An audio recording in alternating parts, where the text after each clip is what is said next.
아멘. 하나님 말씀 보겠습니다. 마태복음 6장 33절.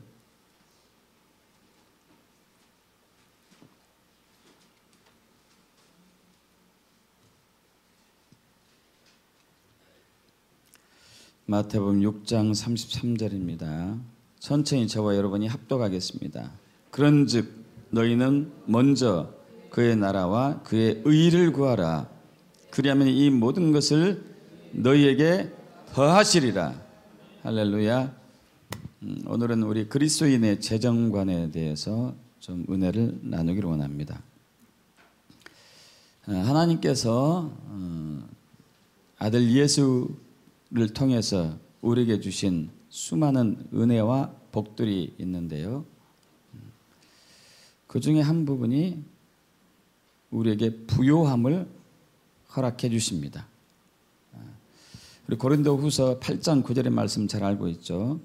우리 주 예수 그리스도의 은혜가, 우리 주 예수 그리스도의 은혜를 너희가 아는데 부요하신 이로써, 그 부요하신 예수님께서 너희를 위해서 가난하게 되셨는데 그 목적은 그의 가난함으로 말미암아 저와 여러분을 부요케 하기 위함입니다. 믿습니까, 여러분? 원래 예수님은 부유하신 분이었죠. 충만하신 분이었죠. 풍성하신 분이었습니다. 근데 그분이 우리를 위해서 가난하게 되셨어요. 그래서 부유하신 그분이 가난하게 됨으로써 가난한 우리가 부유하게 된 것이 십자가의 은혜 중 하나입니다. 이러한 것을 누리는 저와 여러분들이 축복합니다. 신약 성경이든지 구약 성경이든지 동일하게 하나님은 하나님의 백성들에게 주시는, 하나님의 자녀들에게 주시는 은혜와 복과 부요함에 대해서 얘기하고 있습니다. 신명기 28장도 마찬가지잖아요. 너희가 성읍에서도 복을 받고 들에서도 또 내 몸의 자녀 또 토지의 소산 또 짐승들과 그 새끼까지 다 복을 받을 것이다. 심지어 광주리, 떡반죽 그릇, 들어와도 복을 받고 나가도 복을 받고. 요한 3서 1장 2절 잘 아시잖아요. 사랑하는 자여 내 영혼이 잘됨 같이 내가 범사에 잘되고 강건하길 내가 간구하노라. 에베소서 1장 3절이죠. 찬송하리로다 하나님 곧 우리 주 예수 그리스도의 아버지께서 그리스도 안에서 하늘에 속한 모든 신령한 복을 우리에게 주시되. 할렐루야. 예수 안에 있는 하늘에 속한 모든 신령한 복을 우리에게 주시는 것이 주님의 기쁘신 뜻인 것이죠. 여러분, 그러한 복을, 그러한 부요함을 누리는 삶이 되길 축복합니다. 이제 두 가지가 필요하죠. 하나는 믿음과 하나는 성경적인 원리에 우리가 순종하는 것. 믿음과 또 하나는 성경적인 원리에 저와 여러분이 순종하는 것이 필요합니다. 이번 이제 이스라엘 여정은 나팔절에 제가 이제 갔죠. 원래는 10월 5일 날 귀국인데 한국의 위기적인 상황에 하나님께서 많은 부담을 주셔가지고 일찍 왔습니다.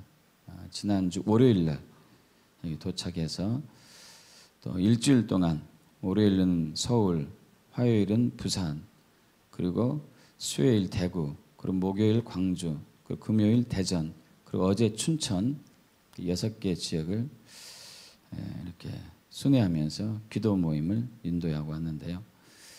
여러분, 지금 5778년 유대력으로, 유대 달력이죠. 하나님께서 이 땅을 이제 사람을 창조하고 난 이후부터 지금까지 5778년째가 되었습니다. 올해는 1967년에 이스라엘, 원래는 1948년 이스라엘이 그동안 수천 년 동안 잃었던 땅을 되찾고 다시 자기 땅으로 돌아가서 그 이스라엘을 회복하는 건국해였죠. 건국해. 그러나 그때는 완전하진 않았어요. 왜냐하면 이 예루살렘의 반쪽만, 서쪽만 이스라엘이 꺾고 반쪽 동예루살렘은 이제 팔레스타인 쪽으로 있었습니다. 그리고 땅도 완전히 회복되지 않았어요.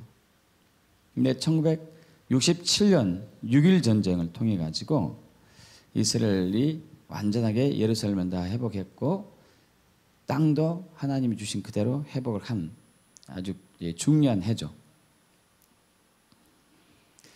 그 1967년으로부터 올해가 정확히 50년 되는 해. 이때를 뭐라고 그러죠? 희년이라고 그러죠. 희년. 원어로는 주빌리라고 그러죠. 주빌리. 그래서 이번 이스라엘 방문에서는 첫날부터 계속적으로 주빌리의 기름이 풀어졌습니다. 주빌리 희년 때는 묶였던 자들이 다 풀어놓아지고 또한 내가 잃었던 땅을 다시 되찾는 것이고 이런 놀라운 은혜의 해죠. 은혜의 해. 이 희년의 해, 주빌리의 해에 이스라엘과 예루살렘에 풀어지는 그 주빌리의 영광과 기름 부음이 한국 땅에도 풀어질 것을 믿습니다. 여러분에게도 풀어질 걸 믿습니다. 여러분 받으시길 바랍니다. 이번 일정이 굉장히 이제 빡빡했는데요. 저희 거기 이제 올레이션 컨버케이션 그렇게 열방 컨버케이션 컨퍼런스는 타메스 목사님이 30년 전에 세운 이제 그런 이제 컨퍼런스인데 성경에 있는 스가랴서에 있는 그대로입니다. 열방의 그리스도인들이 예루살렘에 와서 예배하는 그것을 이제 그대로 이제 하고 있는 것이죠. 그래서 그는 예루살렘을 중심으로 인해 가지고 전 세계 지도를 12개로 나눴어요. 시계가 12시간이 있듯이 12개로 나눴어요. 그러면서 이제 12방향이 이렇게 있겠죠. 이렇게 동서남북으로. 그래서 우리나라는 한국과 중국과 일본과 몽고 이 네 나라는 라이언 게이트를 해가지고 사자 게이트, 사자의 문 해가지고 이쪽에 속해 있고 또 필리핀으로 이 아랫지방 동남아시아는 뭐죠? 골든 게이트 이런 식으로 이제 뭐 여러 가지 게이트들이 있습니다. 그래서 이렇게 12개로 나눠져서 12개 전 세계 국가들이 12족속처럼 이스라엘 12지파처럼 이렇게 정렬되는 거예요. 예루살렘과 이스라엘 중심으로 정렬되는 것이죠. 이것도 스가랴서에 나온 것이죠. 초막절에 장막절에 올라오지 않는 이 민족들에게 내가 비를 주지 않겠다는 것이 이제 스가랴서에 있는 말씀처럼 올라오는 민족들을 하나님께서 이제 부흥케 하신다는 것이죠. 여러분 이제까지 하나님의 모든 역사는 이스라엘 특히 예루살렘을 중심으로 이제 풀어집니다. 무슨 얘기냐면은 예루살렘이 복을 받을 때 이스라엘이 복을 받을 때 열방이 복을 받아요. 예루살렘이 이스라엘이 힘들 때 열방이 힘들고 그래요. 이것은 하나님께서 그렇게 정하셨습니다. 왜냐하면 그 이스라엘은 장자의 나라이기 때문에 그 장자의 복이 이제 우리 이방인에게 미치는 것이죠. 예를 들면 우리나라는 아주 밀접해요. 예를 들면 1948년 5월 14일 이스라엘이 재건되었죠.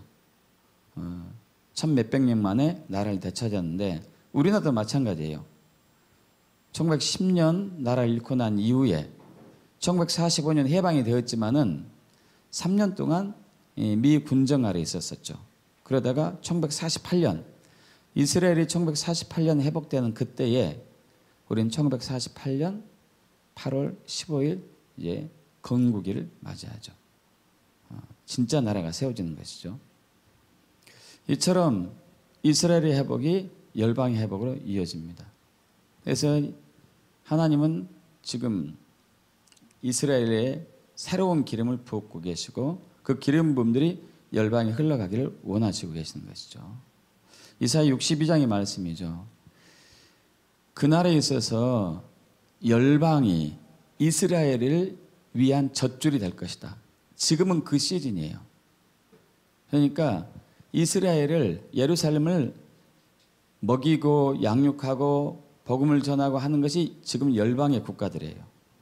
이번에 이제 150개 국가 중에서 150개 국가에서 2,500명이 거기에 모여들었는데 그 사람들이 그 이스라엘과 예루살렘을 이제 섬기는 거죠. 그럼 우리가 그들에게 젖을 주는 공급자가 되고 나중에는 이것이 역전이 돼가지고 우리는 이스라엘이 우리의 젖줄이 돼요. 그 때가 이제 곧 오게 되는 것이죠. 어쨌든 이제 제가 나누고자 하는 얘기는 지금 하나님께서 부어주신 그 주빌리의 희년의 큰 영광과 기름 부음과 은혜가 지금 이 한국에 부어주고 있고, 특히 이제 제가 이번에 6개 지역을 방문하면서 기도할 때마다 부어졌습니다. 항상 제가 마지막 타임에 그 지역을 축복하는 것을 제가 맡게 되었는데, 그럴 수밖에 없는 게, 왜냐하면 제가 이제 이스라엘 갔다 온, 이번 시대에 갔다 온 이제 바로 온 사람이잖아요. 그래서 이스라엘을 풀어진 것을 춘천에다 풀고 광주에 풀고 대구에 풀고 막 이런 식으로 풀고 다녔었죠. 그래서 거기에 모인 분들이 이제 그 기름 부음을 받는 것이죠. 여러분도 그 기름 부음을 받게 축복합니다. 이거 굉장히 중요하죠. 자, 그래서 이번에 이제 이렇게 이스라엘에서 많은 이제 일정들이 빡빡하게 돌아갔습니다. 우리는 라이온 게이트, 사자의 문, 계열로서 2시간에 한 타임씩 24시간, 2시간에 한 타임씩 12번이 되겠죠. 각 게이트마다 이제 파수의 기도를 하게 돼요. 그래서 우리나라 한국과 일본과 또 중국과 몽고 나라가 새벽 4시부터 새벽 6시까지 파수 기도를 해요. 그러고 난 이후에 아침 식사를 하고 그 9시부터 이제 정식 집회가 시작하고 집회가 10시에 끝나죠. 10시에 끝났는데 하나님께서 이번에 우리 한중일, 특히 한국의 다음 세대들 많이 올라오게 했어요. 이번에 우리 팀들이 한 250명이 갔었는데 평소에 한 100명 좀 갑니다. 근데 이제 거의 3배, 2배 반 가까이 갔었는데 그 중에 꽤 많은 사람들이 다음 세대였어요. 우리 교회에서도 이제 박세준 전도사하고 송다솜 자매가 갔잖아요. 그래서 한중일에 다음 세대들이 밤 10시부터 12시까지 또 모여서 예배했습니다. 그러니까 새벽 4시부터 밤 12시까지 예배한 셈이에요. 잠은 한 2시간 자면 많이 잘 것 같더라고요. 어쨌든 하나님께서 부어주신 게 굉장히 많았었는데, 그러면서 또 제가 두 타임은 랜스웰라우가 한 재정 강의가 있어요. 이번엔 세계적인 재정 강의의 탑입 중에 한 분입니다. 우리나라 얘기하면 김미진 간사. 근데 김미진 간사보다도 이분이 더 월등하게 나아요. 그분은 세계적인 영적인 그 사업가들을 세우는 사람들이기 때문에. 그 랜스웰라우의 그 티칭을 따라가지고 미국 텍사스에 있는 한 자매, 30대 초반의 자매가 간증하더라고요. 자기가 어떻게 믿음과 성경적인 원리를 따라서 랜스웰라우가 한 대로 그대로 따랐더니 30대 초반에 어마어마한 거부가 되었는지. 그녀는 원래, 그 자매는 하나님께서 선교사를 부르셨어요. 근데 선교사를 부르셨는데 느닷없이 하나님께서 무슨 감동을 주셨냐면은 몇 년 전에 그 부동산 중개업 쪽으로 이렇게 가라는 감동을 주셨어요. 그래서 하나님께 여쭈었죠. 하나님, 아니 나를 선교사로 불렀지 않습니까? 그래서 무슨 부동산 중개업입니까? 이렇게 이제 물었는데, 여쭈었는데, 하나님께서 이렇게 말씀하시는 거예요. 여러분, 이제 얼마 전부터 우리의 선교지의 영역이 믿지 않은 종족들, 믿지 않은 사람들을 이런 과거에 그거였었는데 이제는 좀 달라졌습니다. 7개 영역이 우리의 섬겨지면서 동시에 7개 영역을 다스려야 하는 그러한 새로운 시즌에 왔어요. 이게 무슨 얘기냐면은 종교 영역뿐만 아니고 정치, 경제, 교육, 예술, 문화, 사회, 그런 가정, 방송, 미디어 모든 영역에 있어서 이것을 그리스도인들이 그 탑이 되어가지고 그 건강하게 바꾸고 회복해야 할 그런 시대적인 새로운 시즌이 왔다는 얘기예요. 믿습니까, 여러분? 지금 한국은 아주 급합니다. 아주 급해요. 어제 춘천에 가가지고 그 춘천의 거성교회 담임 목사님 얘기 듣고 굉장히 충격받은 얘기 중에 하나가 있었어요. 여러분, 대학교에서 기독교 단체가 있어요. 아시죠? CCC, YM, 또 뭐 학생 기독교 단체들 굉장히 많잖아요. 여러분, 그 단체들이 학생들이 서명을 받아요. 학교에서 교과서 국정화 반대 서명. 여러분, 이게 정말 이상한 일이에요. 실감 안 나십니까, 여러분? 믿는 학생들이 교과서, 지금 현재 교과서는, 역사 교과서는 대부분 좌쪽에 좌편향된 교과서들인데 그것을 바로잡으려고 했던 게 박근혜 대통령이잖아요.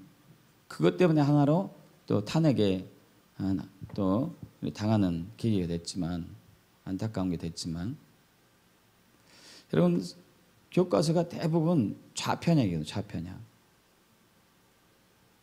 근데 그것을 바로잡으려고 하는 것이 전번 정부의 일이었었는데, 여러분, 진짜 그리스도인이라면은 국정화 교과서를 찬성해야 돼요. 왜냐하면은 그것이 그나마 바른 역사관이니까. 그나마 바른 역사관이니까 그래요. 그런데 이미 우리 학생들조차도 반대 쪽에 섰어요. CCC, 그래서 그 목사님이 학교 이렇게 다니면서 대학생들에게 깜짝 놀라가지고 물어봤대요. 너희들 국정화 교과서가 무슨 내용이고 왜 그 국가에서 이걸 시행하고 있고 왜 현재 교과서 잘못된지 뭐가 잘못돼 알고 있느냐, 이걸 물었어요. 그때 모른대요. 내용은 모르고 위에서 지시가 내려왔대요. 위에서 지시가 내려서 그냥 반대한대요. 자기는 잘 모른대. 거치거치 캐묻지 말래요.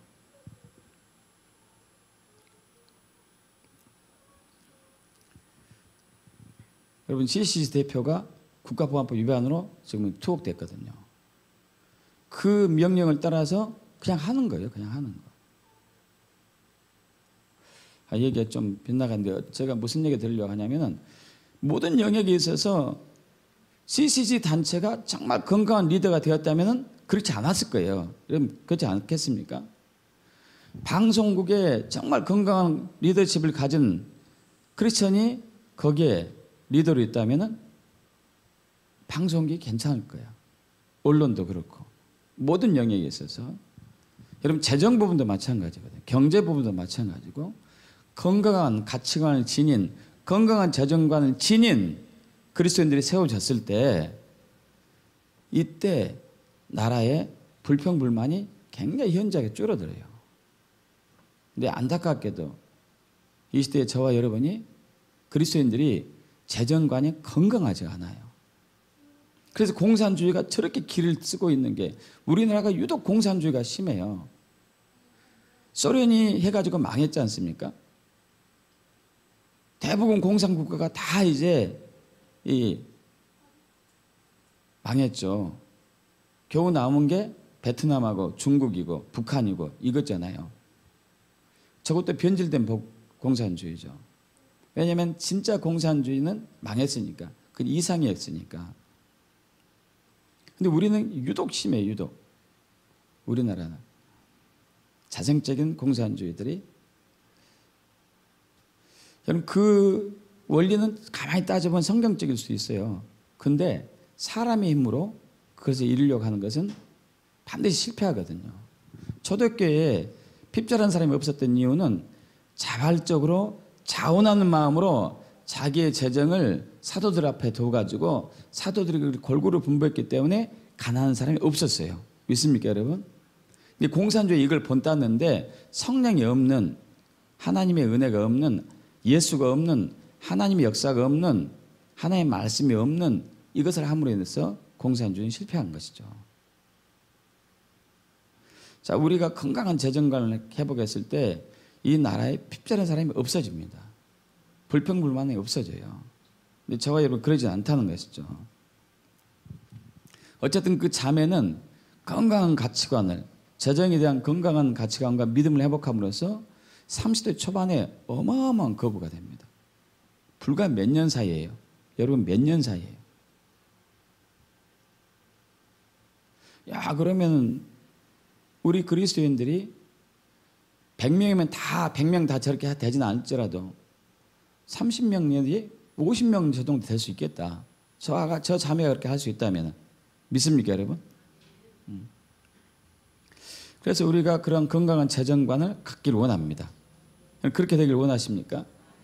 정말 그래서 부를 가지고 하나님이 목적하는 곳에 이렇게 쓰여져야 되겠죠. 할렐루야. 일반적으로 우리가 그 부에 대한 가지고 있는 가치관이 사실 이제 비성경적이에요. 어떤 가치관을 갖고 있냐면은 종교적인 헌신을 열심히 하면은, 그러니까 무슨 얘기냐면은 기도 많이 하고 봉사 많이 하고 전도 열심히 하고 구제 많이 하고 충성 많이 하면은 하나님이 나에게 복 주시고 은혜 주시고 부유하게 해준다. 이것이 일반적으로 갖고 있는 그리스도인들이 대부분 갖고 있는 의식들입니다. 여러분 이것은 비성경적이에요. 우리는 종교적인 헌신 중요합니다. 기도하고 말씀 보고 구제하고 전도하고 봉사하고 예배하고 금식하는 이 종교적인 헌신은 중요해요. 그러나 이걸 했기 때문에 하나님이 우리에게 복 주거나 은혜 주거나 부유하게 하진 않아요. 왜냐하면 이 은혜와 복은 선제적이에요. 선제적. 뒤에 오는 게 아니고 앞에 있어요. 앞에. 저와 여러분 앞에. 그래서 우리 감리교 창시자인 존 웨슬리는 선행하는 은혜, 선제적인 은혜라고 그러죠. 우리 행위보다도 앞서 있는 은혜, 우리 행위보다도 우리 종교적인 헌신보다도 앞서 있는 복. 여러분 우리가 하나님을 알기 전에 하나님이 먼저 우리를 알았어요. 믿습니까? 이걸 보고 선행하는 은혜라고 그러거든요. 그럼 그 선행하는 은혜, 선행하는 부요함, 선행하는 복을 받기 위해서는 우리 행위가 필요한 게 아니고 뭐가 필요해겠어요? 믿음이 필요한 거예요. 그럼 믿습니까? 믿음이 있어야 돼요. 믿음이. 예수님께서 아까 말씀드린 것처럼 고린도서 8장 9절에 말씀드린 것처럼 부유하신 예수님이 가난하게 되신 것은 그의 가난함을 통하여서 가난한 우리를 부욕해 하시기 위함이다. 할렐루야. 이걸 확실하게 내가 믿는 거예요. 이걸 확실하게 믿는 거예요. 그래서 나에게는 이제 더 이상 가난함은 없다. 나에게는 이제 저주는 없다. 왜? 예수의 피 때문에. 여러분 예수의 피 때문에 저주가 없습니까? 여러분의 헌신 때문에 저주가 없습니까? 예수의 피 때문에. 예수의 피 때문에 부요함이 있습니까? 여러분의 헌신 때문에 부요함이 있습니까? 예수의 피 때문에 그래요. 예수의 피 때문에. 근데 우리는 이게 사단이 계속 속여요. 너의 열심을 통해서 하나님이 복 줄 것이다고.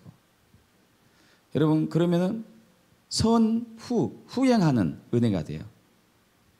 후행하는 은혜. 선제한 은혜가 아니겠죠? 그래서 여러분 이걸 절대 속으시면 안 됩니다. 복은 선제적이에요. 은혜도 선제적이고 부유함도 선제적이고 이것은 믿음으로만 받습니다. 믿음으로만 받아요. 그래서 이것을 계속 믿으셔야 돼요. 여러분 고린도서 8장 9절을 되뇌이고 하십시오.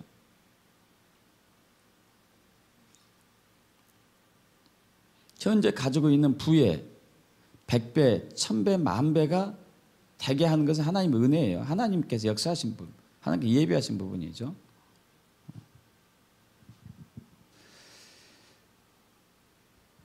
여러분 믿음이 중요하고 또 하나는 성경적인 원리로 순종해 가는 것. 자, 여러분 제일 핵심적인 중요한 것은요. 재정, 저와 여러분이 지금 갖고 있는 재정이 누구 것이냐. 여러분 누구 것입니까? 진짜로 하나님 거예요? 여러분 가지고 있는 재정이 하나님 겁니까? 거짓말 같은데? 여러분 가지고 있는 재정이 하나님 거라면은 우리가 이렇게 살지 않아요.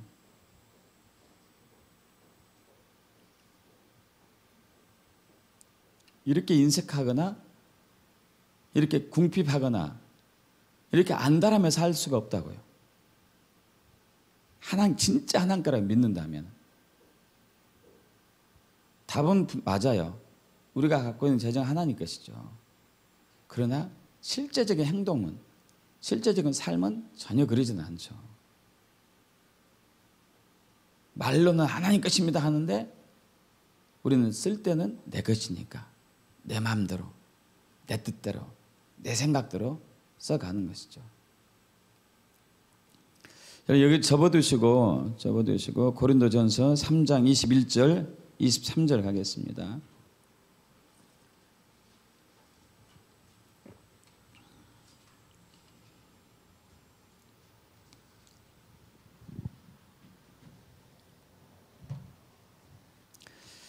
천천히 합독할까요? 그런즉 누구든지 사람을 자랑하지 말라. 만물이 다 너희 것이다. 여러분 뭐가 우리 것이에요? 만물이. 여러분 이게 믿어지십니까? 이 세상에는 모든 것이 다 저와 여러분 거래요. 믿어지세요? 이거 진짜 믿는다면 돈 벌려고 안달할 필요 없잖아요. 그러지 않아요? 우리는 하루 종일 돈 벌려는 궁리만 하잖아요. 어떻게 하면 돈 많이 벌 수 있을까? 어떻게 하면 더 많이 가질 수 있을까? 22절 합독합니다. 바울이나 아볼로나 게바나 세계나 생명이나 사망이나 지금것이나 장래 것이나 다 너희의 것이고 너희는 그리스도의 것이고 그리스도는 하나님의 것이니라. 여러분 저와 여러분이 부하고 가난해지는 것은 여기에 달려 있어요. 내가 갖고 있는 게 누구 것이냐? 누구 것이냐? 내가 갖고 있는 게 내 거야. 일부는 하나님 거고 대부분 내 거야. 반은 하나님 거고 반은 내 거야. 어쨌든 간에 여러분이 속한 것이 다 하나님 것이라고 믿는 사람에게는 반드시 부함이 올 그 문이 열렸어요. 사탄은 끊임없이 저와 여러분에게 야 네가 그렇게 열심히 벌었는데 네 것이지 어떻게 하나님 것이냐. 네 마음대로 써야지 네 것이니까 항상 얘기하는 게 그거예요. 여러분 네 마음대로 써라. 네 마음대로 해라. 여러분 어디서 많이 들어본 말씀 같지 않습니까? 어디서 많이 들어봤어요. 네 마음대로 해라. 네 뜻대로 해라. 네 생각대로 해라. 네 방법대로 해라. 네 원대로 해라. 여러분 이것은 사탄이 창세기 3장에서 했던 얘기입니다. 창세기 3장에서. 그럼 선악과 잘 아시다뇨. 선악을 알게 하는 나무의 과실. 그리스도인들 중에 가장 궁금해하는 것 중에 하나가 의문하는 것 중에 하나가 그거예요. 왜 선악과를 만들어 가지고 인류를 범죄하게 만들고 우리를 고통스럽게 만들고 또 구태여 또 그것을 또 죄를 해결하시려고 예수까지 보내셨는가. 차라리 안 만들었으면 좋지. 그런 생각 안 해보셨어요? 저도 가끔 얘기 생각 많이 해봤는데 안 만들었으면 되지. 왜 만들어가지고 하나님도 고생하고 우리도 고생하고.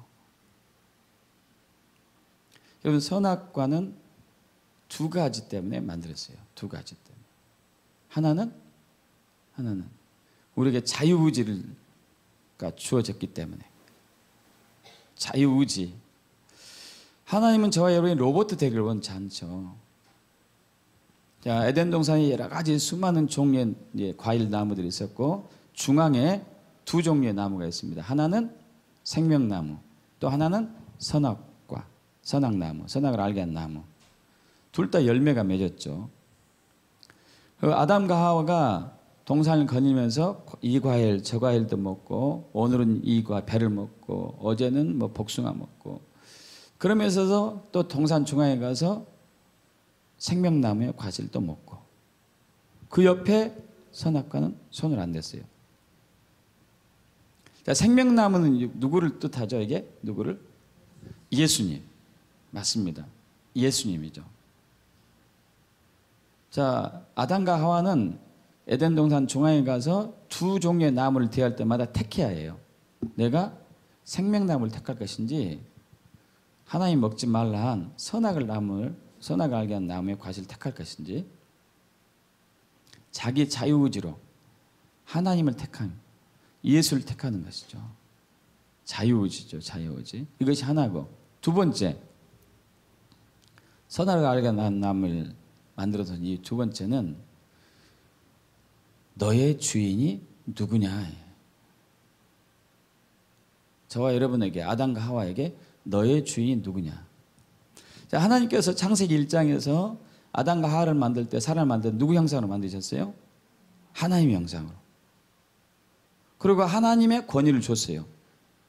생육하고 번성하고 땅에 충만하고 땅을 정복하고 땅을 다스리라고. 그러면 창세기 2장에 와가지고 모든 동물들, 모든 가축들을 다 아담 앞에 일렬로 세웁니다. 그래서 거기 개구리, 뭐 소, 개, 뭐 이런 수많은 동물들이 다 섰어요. 아담이 이름을 지어주죠. 아담의 이름을. 공룡도 있었을 거고, 뭐 티라노사우루스 있었을 것이고요. 수많은 동물들이 있었을 것이에요. 덩치가 엄청나게 큰 호랑이 사자도 있었을 것이고, 곰도 있었을 것이고. 그 무시무시한 동물들이 아담과 하와, 특히 아담 앞에 순복합니다. 야, 너 이제부터 개다, 개. 너는 이제 티라노사우루 공룡이고, 너는 도마뱀이고, 너는 오리고, 여러 가지 이름을 지어주죠. 여러 가지 각기에게. 이름을 지어준다는 건 뭐죠? 이름을 지어준다는 것은 내가 너의 주인이다 그러는 거죠. 애완견 키울 때 애완동물 키우면서 이름을 지어줍니까? 지어주지 않습니까? 100% 지어줘요. 100%. 왜냐하면 나는 너의 주인이기 때문에. 내가 너를 키우고 내가 너를 돌본 너의 주인이기 때문에 이름을 지어주는 것이죠. 자, 그러면은 동물들의 입장에서는 아담이 주인이에요. 그럼 이게 이제 불분명 모호하게 됩니다. 모호하게. 하나님이 주인입니까? 만물의 주인입니까? 아담이 만물의 주인입니까? 그건 뭘로 증명해요? 뭘로 증명하죠? 아담이 선악과를 안 먹었을 때 증명하는 거예요. 이해가십니까, 여러분? 누가 주인인지 구분한 것은 선악과예요. 이해를 돕기 위해서 요셉 얘기를 해요. 요셉. 꼼쟁이 요셉이 형들에 의해서 팔려가서 애굽의 보디발 장군 집에 살게 되죠. 하나님의 은혜를 주셔가지고 그가 하는 모든 일이 다 잘되게 합니다. 그래서 보디발 장군이 요셉에게 집안 모든 일을 다 맡겨요. 다. 전부 다 맡겨요. 그래서 더 형통하게 됐는데 그때 보디발 장군의 아내가 야시시한 눈을 뜨고 요셉을 유혹하기 시작하잖아요. 그죠? 아시죠? 막 여기 속 고랑 파진 옷을 입고 막 부채질하면서 유혹하죠. 유혹했었을 때 요셉이 어떻게 거절하죠? 요셉이 어떻게 거절합니까? 요셉이 창세기 39장 제가 8절 읽을게요. 요셉이 거절하며 자기 주인의 아내에게, 주인의 아내라고 그러게요. 내 주인이 집안의 모든 소유를 간섭하지 아니하고 다 내 손에 맡겼습니다. 다 내 손에 맡겼습니다. 이 집에는 나보다 더 큰 이가 주인 외에는 없습니다. 근데 주인이 아무것도 내게 금하지 아니하였어도 금한 것은 당신 한 사람뿐입니다. 보디발 장군의 아내를 요셉에게 야 집안 모든 걸 다 관리해 네가 알아서 해. 그럼 부인까지 해야 돼? 그러면 안 되잖아요. 그죠? 그 보디발 장군의 부인은 기준으로 보면은 누가 주인이냐를 가릴 수 있는 딱 한 가지예요. 이해 가십니까 여러분? 보디발이 그 집의 주인인가? 요셉이 그 집의 주인인가? 누가 주인이에요? 보디발이 주인이죠. 요셉은 종이에요. 종. 그러나 요셉은 다 맡아서 관리하고 있었어요. 그렇지만 아내는 손대면 안 돼요. 아내는 손대면 안 되죠. 마찬가지예요. 하나님과 우리 사이의 관계에 있어서 누가 주인이고 누가 종인가 명확하게 알 것은 선악과 딱 하나예요. 이해 가십니까? 자, 제가 무슨 말씀 드리려고 하냐면은 믿음이라는 것이 무엇인가요? 믿었을 때 하나님이 우리에게 부여하심을 주신다는 이 사실 믿고 말씀에 그대로 순종했을 때 넘치도록 부여함을 주시는데 우리는 이것들이 명확하지가 않음으로써 여전히 제자리에 있죠. 여전히 제자리에. 그래서 믿음이 뭔가요? 믿음이. 예수 믿으면 구원받는다고 그러죠. 맞습니다. 구원받습니다. 왜 구원받게 되죠? 그것은 바로 예수님께서 우리의 모든 죄값을 치르시고 십자가 달에 돌아가셨기 때문에 이것을 믿는 사람들은 죄에서 구원받고 천국 가는 그러한 영생의 은혜를 입게 되죠. 맞습니까? 그분이 우리의 구원자이니까. 구원자로서 내가 믿으면은 천국 가게 됩니다. 그러나 이것으로는 완벽하게 천국은 못 가요. 진짜 천국 가는 믿음은 로마서 10장 9절과 10절이에요. 여기 넘어갑니다. 우리 로마서 10장 9절과 10절.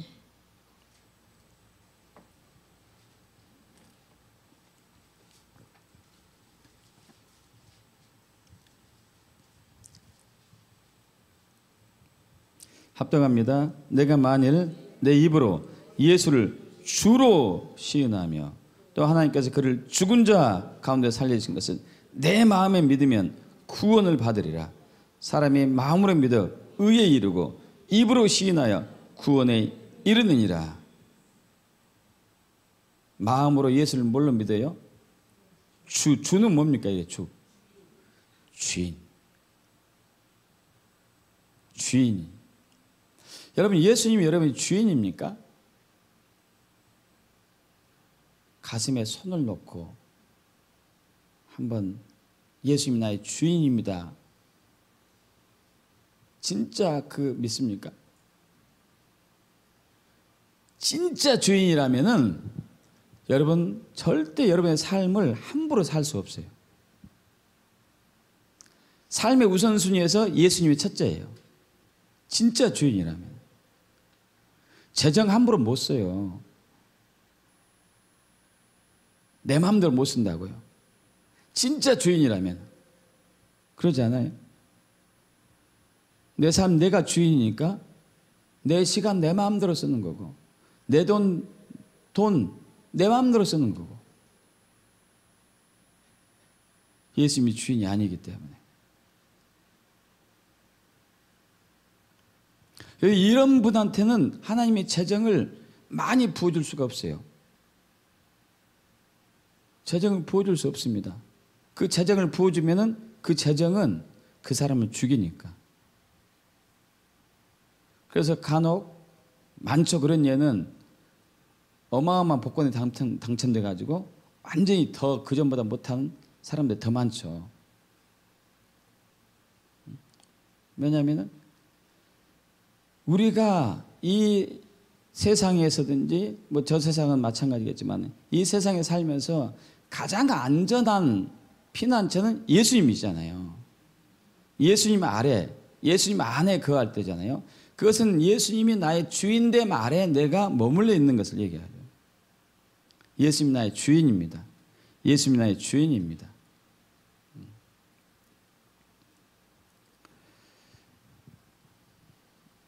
여러분 말라기 3장에 보면은 11조에 대한 것이 나와요. 주님께 하나님께서 뭐라고 말씀하시냐면은 자, 내가 이스라엘을 저주했다. 왜 저주했느냐? 너희가 내 것을 도둑질해 갔다. 내 것을 도둑질해 갔다. 내 것은 바로 11조와 봉헌물이다 그래. 11조와 봉헌물이다. 그래서 이스라엘 내가 저주했다. 이스라엘 백성들이 70년 동안 포로 생활을 살았습니다. 아시죠? 다 잃어버리고 70년 동안 포로 생활을 살아요. 왜 70년 동안 포로 생활을 살게 된 것도 아시죠? 왜 그러죠? 여러분 7년에 한 번씩 이제 희년이 오죠. 저기 그 안식년이요, 안식년. 땅을 쉬게 해야 되고 또 희년이 오면 모든 걸 다시 돌려줘야 되고. 근데 저들이 490년 동안 이걸 하지 않은 거예요. 땅을 쉬게 하지 않았어요. 그리고 50년째 되는 날 다시 모든 것을 제자리에 돌려놓지 않았습니다. 그래서 이것을 490년 동안 그렇게 했거든요. 이스라엘 백성들이. 490년 동안 그렇게 해가지고 7년에 한 번씩 오는 이 안식년 490년 동안 7749 70번을 어겼어요. 70번. 70번의 안식년을 어겼어요. 그래서 70년을 포로로 살게 해요. 그러면서 예루살렘의 땅이 70년 안식을 하게 돼요. 이해가 가십니까, 여러분?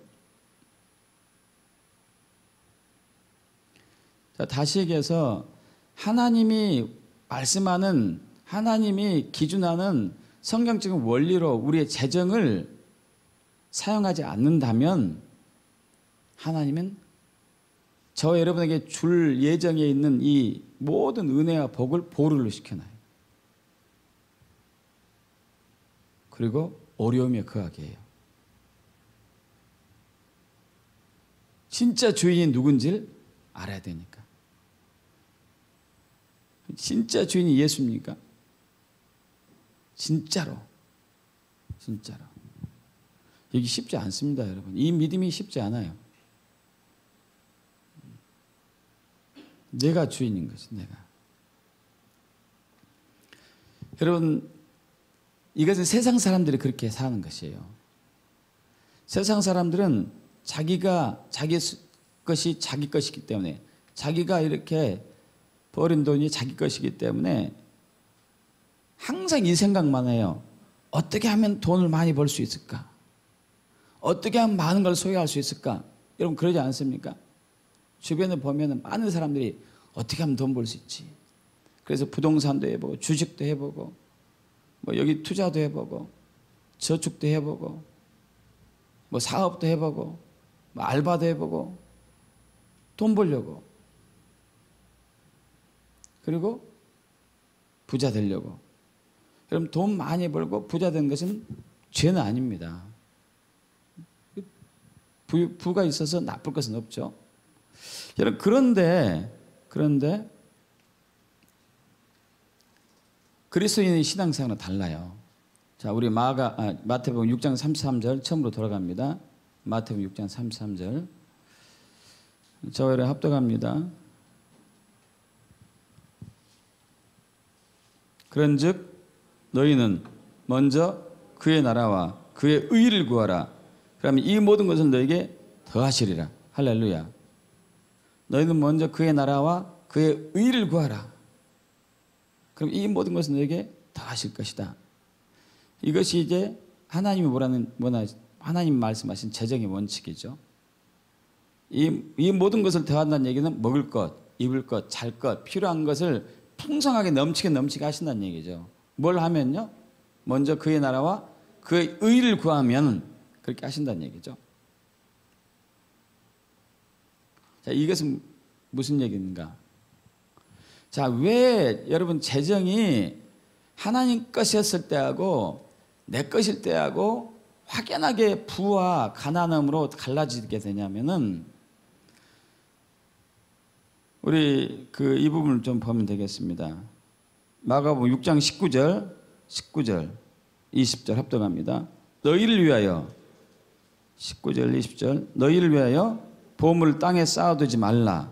거기는 좀과 동록이 해하며 도둑이 구멍을 뚫고 도둑질하느니라. 오직 너희를 위하여 보물을 하늘에 쌓아두라. 거기는 좀이나 동록이 해하지 못하며 도둑이 구멍을 뚫지도 못하고 도둑질도 못하느니라. 다시 한번 읽어볼까요? 마태복음 6장 19절 20절 마태복음 6장 19절 20절 합독합니다. 너희를 위하여 보물을 땅에 쌓아두지 말라.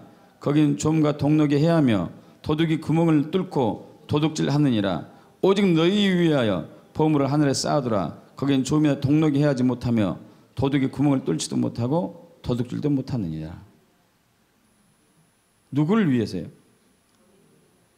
저와 여러분을 위해서. 자, 보물을 하늘에 쌓아두라는 얘기는 뭘까요? 하나님 위해서 쓰란 얘기겠죠. 근데 더 확대하면은 너의 재정이 하나님의 것이냐, 네 것이냐 이거예요. 너의 재정이 네 것이라고 하는 순간에 거기서는 도둑이 오고 좀이 쓸고 녹이 쓸고. 이해 가십니까 여러분? 왜냐하면 하나님의 보호막이 거기는 없기 때문에 그래요. 내가 소유한 것이 주님의 것입니다 라고 했었을 때는 주님이 보호를 해 주셔요. 믿습니까? 이해 가세요 여러분? 왜냐하면 주님의 것이니까 주님이 보호를 해야죠. 여러분 내 것이면은 사탄이 착취가요. 그럼 믿습니까? 그런 경험 없어서 저는 많았어요. 그렇게 많이 당해야지 또 알더라고.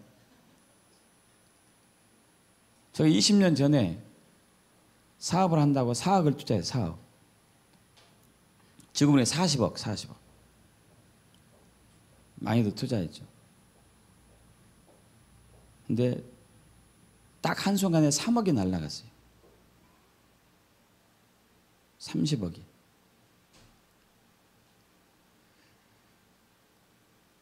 제 마음대로 했거든요. 재정을. 이렇게 하면 여기도 투자하면 좋을 것 같더라고요. 국리를 해가지고 투자했어요. 근데 3억이 1년도 안 된 사이에 훅 날아가더라고요. 30억이 지금으로요. 엄청난 것을 읽고 배웠다니까요. 투자할 때 물어봐야 되겠구나. 주님께 여쭤봐야 되겠구나. 내 마음대로 하니까 사탄이 뺏어가는 거다. 이거 투자할 때 제 친구 아내가 제 지금 목회자 아내가 꿈을 꿨더라. 환상 봤더라고요. 제가 3층 집을 지었는데 큰 3층 집을 지었는데 물 위에다 지었더래. 그거 어떻게 돼요? 그것도 3층이야. 3억 3층. 정확하게 3억이 1년 사이에 훅 날아가더라고요. 여쭤보지 않으니까. 왜 여쭤보지 않았을까요? 내가 열심히 벌은 돈이 내 것이니까 내 마음대로 해야 되지. 이것도 하나님 잘 돼가지고 하나님 영광 돌릴게요. 말은 그러죠. 말은.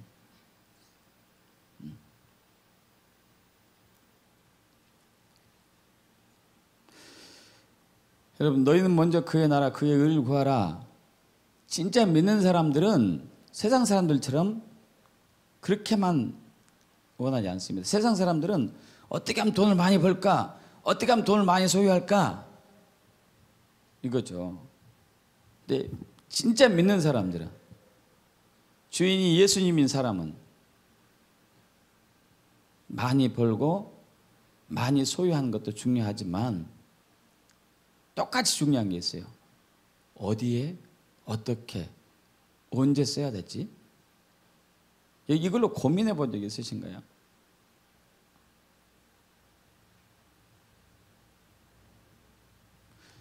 돈을 어떻게 하면 많이 벌고 많이 소유하는 것에 고민과 내가 언제, 주님 이것을 어디에 누구에게 사용해야 됩니까? 이 고민과 똑같아야 돼요. 믿습니까? 그런 사람한테 하나님이 재정 풀어주지 않겠어요? 할렐루야. 누구에게 풀어주겠습니까? 이건 내 거예요. 더 많이 벌 거예요. 더 많이 소유할 거예요. 이런 사람한테 재정 풀어주겠어요? 그건 사탄에게 뺏기니까 주님 풀어주지 않아요. 주님 위해서 쓰려고 하는데 어디에다 쓸까요? 누굴 위해서 사용할까요? 어떻게 사용할까요? 이런 사람한테 풀어주지 않겠어요? 할렐루야. 아까 랜셀라우 그 강의에 한 7년 전부터 오신 대만 목사님, 여자 목사님. 얼굴 보니까 가난하게 짝이 없는 얼굴이더라고. 제가 이렇게 인물 평가하면 안 되는데, 근데 그 간증 듣고 충격받았어요. 매년 오는데, 어떤 게 2번도 오고 그러는데, 그 이제 간증하기 전에 거기 있는 스텝에게 헌금을 주더라고요. 헌금 가져왔습니다. 저는 참고로 이번에 헌금 가져갈 때 $2,300 가져왔어요. $2,300. 여러분이 준 거하고 제가 또 헌금한 거.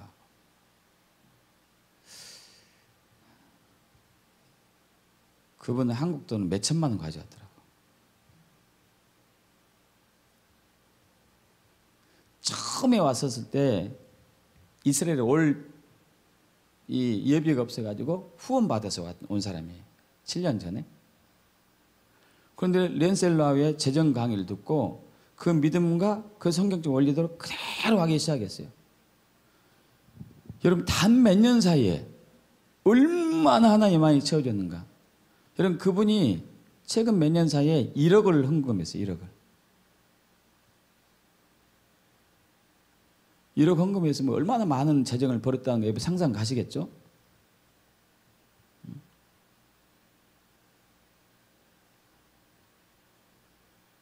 이제 거기 이제 그 재정 강의 들은 사람만 한 100여 명이었습니다. 100여 명. 그분들이 다 부자들이더라고요. 그 믿음과 성경적 원리를 통해서 부유하게 됐더라고요. 근데 동일하게 같은 마음 품고 있어요. 주님, 어디다 어떻게 써야 될까요? 어디다 어떻게 써야 될까요?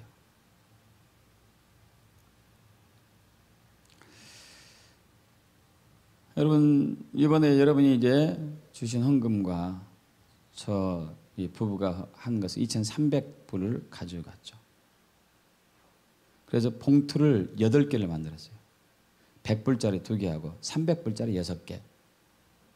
그리고 200불은 이제 그 선물 좀 사려고 예비비로 놔두고 100불은 비상금으로 놔두고. 그리고 봉투 8개를 들고 가방에 넣고 다니면서 물어본 거예요. 주님, 누구에게 이걸 뿌려야 되죠? 누구에게 심어야 되죠? 누구를 섬겨야 되겠습니까? 100불짜리 2개는 젊은 세대 둘에게 주었어요. 300불짜리 300달러짜리 6개. 지금 누구에게 심어야 되겠습니까? 누구에게 드려야 되겠습니까? 제 것이 아니니까. 누구 거예요? 주님의 것이니까 주님이 원한 걸 써야 되잖아요. 할렐루야. 믿습니까, 여러분? 누구에게 써야 되죠? 누구에게? 그때 몇 사람 감동을 주시더라고요. 근데 이제 3사람한테 줬습니다. 근데 봉투 3개가 남았죠. 3개가. 또 누구에게 줘야 됩니까?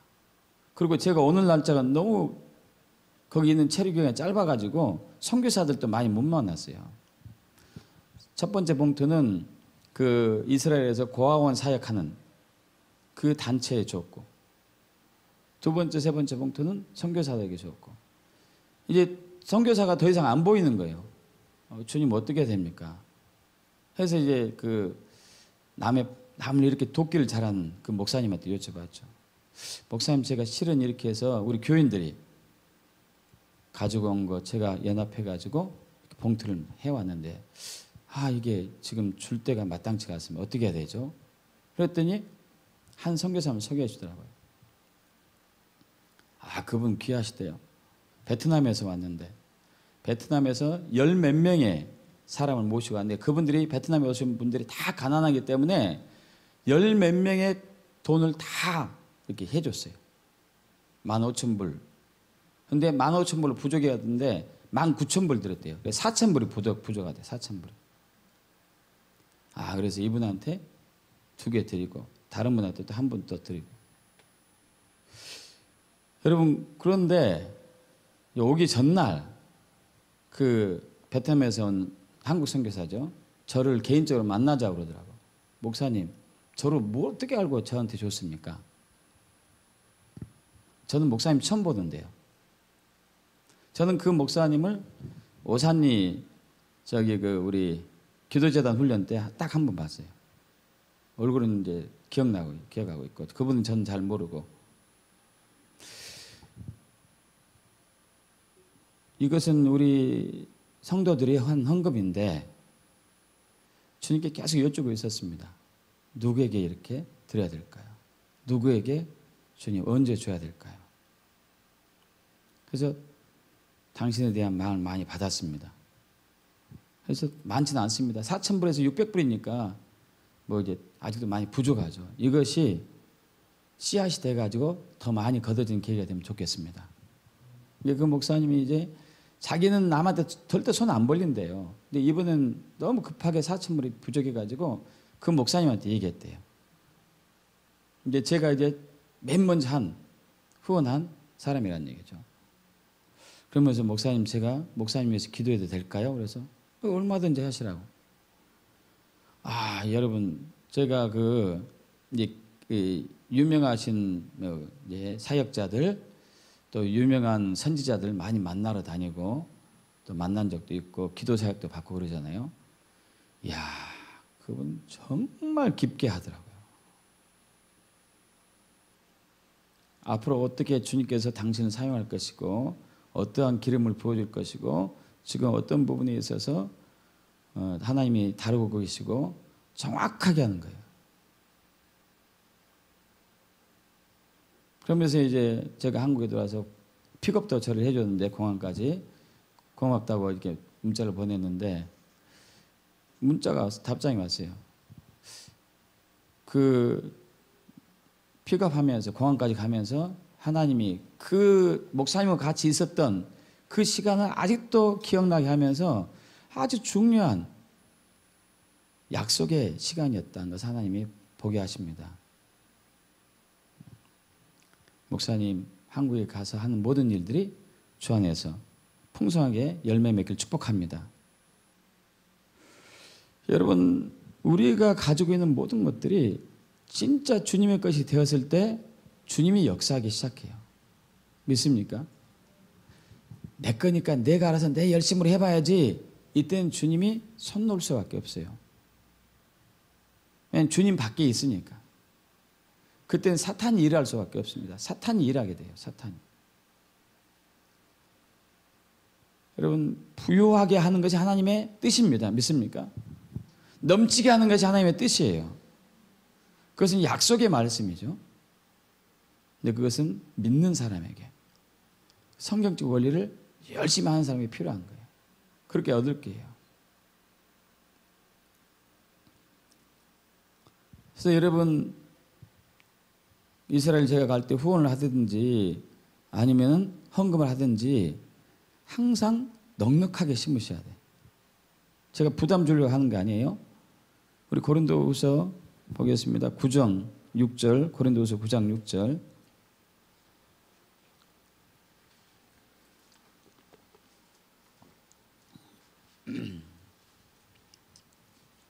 9장 6절을 합독합니다. 이것이 곧 적게 심는 자는 적게 거두고 많이 심는 많이 거둔다 하는 말이로다. 할렐루야. 여러분, 농부가 밭에 씨를 심는데 소득을 많게 하려면은 딱 원리는 하나입니다. 어떻게 해야 됩니까? 많이 심어야 돼요, 많이. 여러분, 하나님은 저와 여러분을 많이 심은 사람으로 세우셨어요. 너희는 먼저 그의 나라 그의 의를 구하라. 그러면 이 모든 것을 더할 것이다. 여러분, 우리는 덤으로 줄 것을 막 초점 맞추시면 안 돼요. 덤으로 줄 것. 슈퍼 요즘 마트 가면은 덤이 있습니다. 덤. 아시죠? 덤으로 줄 것. 어떤 사람은 덤으로 줄 것을 살려고 이 큰 걸 살더라고. 큰 것이 목적이어야 되잖아요. 큰 것이 목적이어야 되잖아요. 덤이 목적이면 안 되잖아요. 덤은 딸려오는 거 아닙니까? 큰 거 샀을 때. 믿습니까, 여러분? 큰 거 사면 덤은 따라오잖아요. 그의 나라 그의 의를 구했을 때 모든 것을 더하시죠. 믿습니까, 여러분? 많이 심은 사람에게 많이 줄 거예요. 더 많이 심으라고. 이번에 어떤 선교사분을 한번 만났는데 동남아시아에서 선교활동 하신 한국분인데 와, 이분은 정말 많이 섬기더라고요. 한 달에 후원이 7천만 원이 들어오더구만요. 1년이면은 거의 10억, 9억 정도. 얼마나 많이 심는지, 얼마나 많이 심는지. 가난한 사람들 많이 베풀고, 다음 세대를 세우고, 많이 심은 만큼 더 많이 올 줄 믿습니다. 근데 하되 어떻게 하라고요? 7절 합동합니다. 각각 그 마음에 정한 대로 할 것이요 인색함으로나 억지로 하지 말지니 하나님 즐겨내는 자를 사랑하시니라. 할렐루야. 기쁨으로 하는 거예요. 기쁨으로.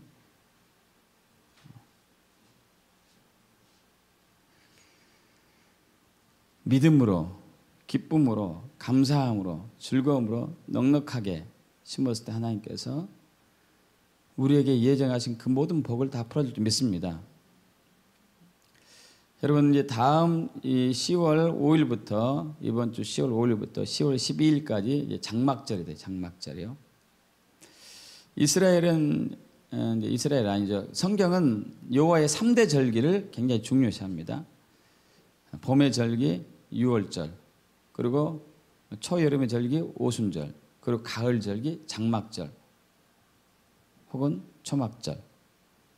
이 세 절기 때에 또 하나님께서는 이스라엘 백성들에게 많은 이제 소득의 일부를 원하시죠. 그 소득의 일부를 가지고 가난한 자를 구제하기 때문에 그 소득의 일부를 봉헌한 또 백성들은 또 부유하게 해주는 것이 하나님의 뜻이었습니다. 우리 다음 주 이제 장막절 또 성만찬 때 주님의 이것이 주님의 것임을 다시 주님께 돌려드립니다. 그래서 가난한 자에게, 연약한 자에게, 혹은 해외 선교사에게, 또 북한에게 이것이 쓰여지길 원합니다. 이런 마음으로 풍성하게 함으로써 진짜 여러분의 재정의 문이 활짝 열리고 축복합니다. 이건 믿음이죠, 믿음. 여러분 믿음의 분량만큼 하시는 거죠. 주님은 많은 것을 준비해 주셨어요. 그분은 모든 것을 다 소유했기 때문에. 그리고 이 모든 것을 우리에게 소유하기 원하시고 통치하시고 다스리기 원하시죠. 믿는 자만이 취할 수 있을 것입니다. 믿는 자만이 취할 수 있어요. 믿음으로 취하기를 축복합니다. 믿음으로 취하기를 축복합니다.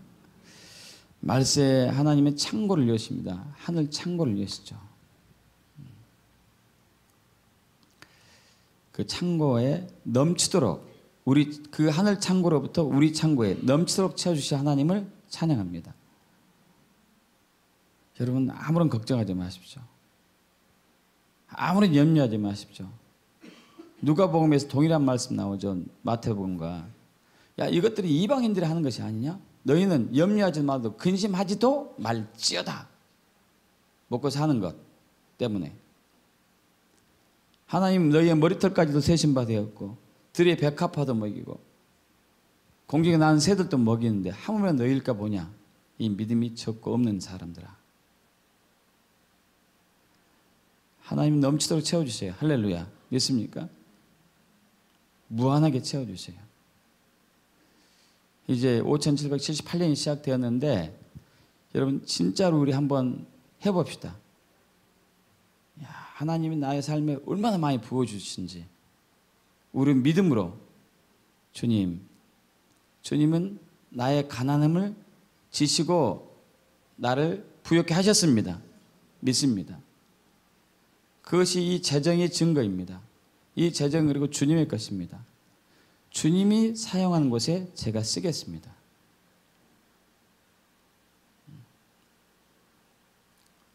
그리고 그때마다 하나님께서는 엄청나게 더 많은 것을 채울 걸 믿습니다. 그렇게 되길 축복합니다. 우리 기도하고 말씀 마치고 아버지 하나님 그랬습니다. 선악과를 통하여서 우리의 주인 누구인지를 알게 하신 주님, 또한 이 재정을 통하여서 우리의 주인 누군지를 시험하신 주님, 우리는 자꾸 속고 있습니다. 자꾸 흔들리고 있습니다. 재정이 내 것이라고, 내 마음대로 할 수 있다고. 주님, 이러한 세속적인 믿음에서 벗어나서 하늘의 것을 마음대로 풀어주셔서 그걸 통하여서 이 땅을 회복하고 살리는 그 주님의 부요함에 동참하는 믿음을 우리에게 주시옵소서.